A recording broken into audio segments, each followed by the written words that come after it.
There's an argument to be made that the 80s saw the fashion world's introduction to the modern world. It was a period of transition, both in the shapes and forms of the clothes, but especially for styling and supermodeling. This was when women on the runway broke bigger barriers and crushed outdated stereotypes. The supermodels then laid down the foundation for a more diverse and innovative industry, one that would transcend colorism and racism.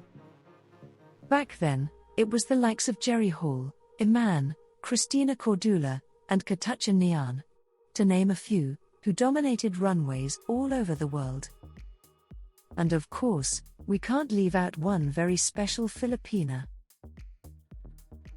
Anna Bayle, the Filipina who was one of the world's top 10 fashion models in the 80s on to the 90s, is coming to Manila from New York to walk the runway of the Paul Cabral Gala show in late September at the Goldenberg Mansion, Manila.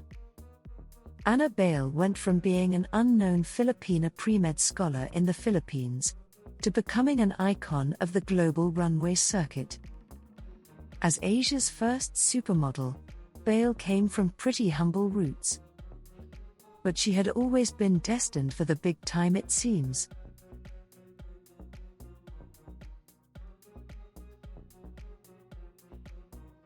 "I will make you a star, but you will have to do what I say." Those words from Thierry Mugler, one of the top fashion designers in the 80s and 90s, were music to Anna Bayle's ears despite the caveat, since it had always been her dream as a model and pre-med student in Manila, to make it to the Paris runways one day.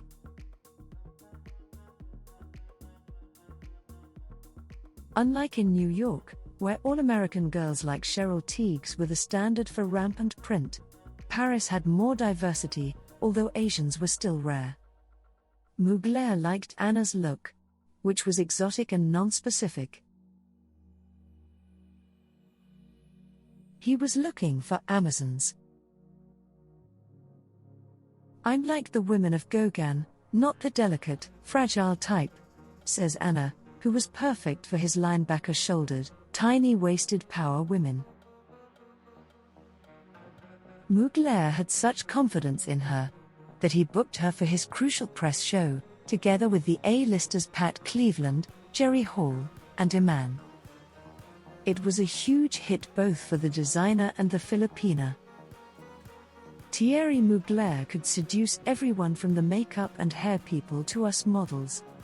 He had a knack of getting everyone around him to give their body and soul to his collection.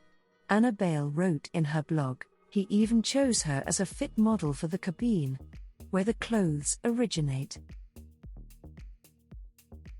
Being privy to the creative process refined her modeling skills. "I was familiar with the pieces intimately and knew how to show them to best advantage." And what pieces they were.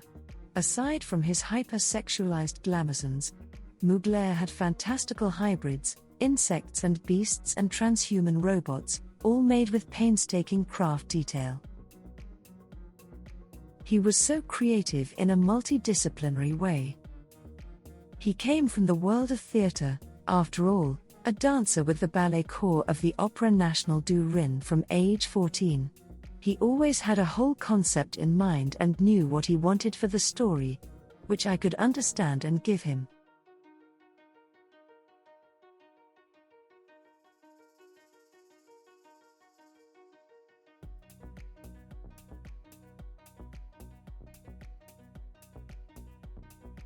He was such a perfectionist, even with details like the right shade of lipstick, the shape and volume of the mouth, the direction and energy of the eyeliner that would determine the slant of the eye from a theatrical or stage perspective. Anna, of course, had her own ideas. During a show at the Muséum National d'Histoire Naturelle, she wandered to the Aquarium, where she was inspired by the undulating gills of the fish, which looked like the chiffon sleeves of her dress. She visualized this image while modeling, delivering a show-stopping performance that would help make her one of Mugler's favorites. He actually made her his muse, dressing her up for parties, making her even more popular, landing jobs in magazines shot by photographers like Helmut Newton. Mugler actually shot many of his campaigns, the first among the designers, even before Lagerfeld.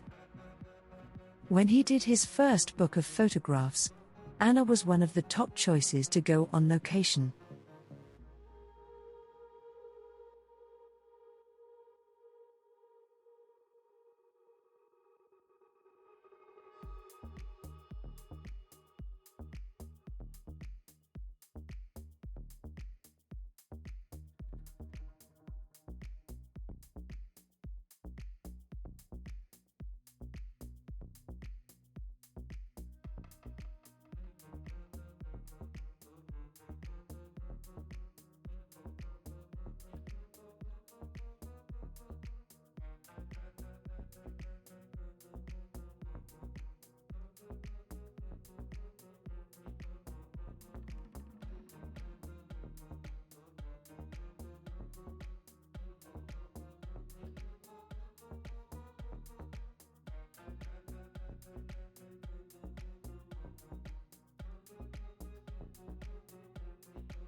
Known as Asia's first supermodel, she did 9 shows a day in all the fashion capitals of the world when many were just doing one. A Harper's Bazaar article listed her third in the 20 top supermodels that dominated fashion in the 80s, one of the icons who paved the way for the it girls of the 90s. Although she was still modeling when most of her peers had retired, she decided to quit in 1994 when she was at the top of her game, devoting her time to raising her son Callum and pursuing creative and business endeavors, writing a book, developing a lipstick line, a model mentoring agency and real estate investment. Mugler, on the other hand, left the fashion world in 2002, declaring that fashion was not the right tool anymore, moving on to create in other fields, from theater to music and entertainment.